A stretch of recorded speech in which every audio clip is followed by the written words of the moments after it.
Alam nyo ba na ang mga followers natin, kapag hindi na nakikipag-engage sa atin, ay kusa itong inaalis ni Meta sa ating following. Tignan niyo po yung aking following. Dati po ay 3,500 yung following ko dyan. Ibig sabihin yung pina-follow ko po. 3,500 ang pina-follow ko.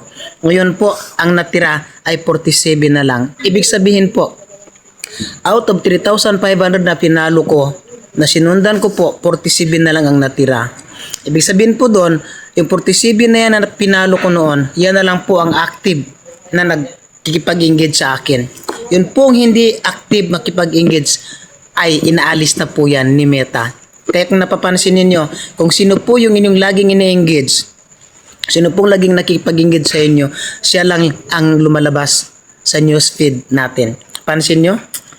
Kaya yan ang dahilan kung bakit nagbabawas yung ating mga followers, nagbabawas yung mga following natin, yung pina-follow natin dahil hindi na sila active makipag-engage sa atin. Kaya ganyan po ang nangyayari ngayon. Biro mo 3,500 following ako dyan, nangin 47 na lang. Dahil automatic pong inaalis ni Meta yan kapag hindi na active makipag-engage sa iyo. Thank you. Kung nagustuhan po ninyo ang video na to, paki-follow, like, and share naman.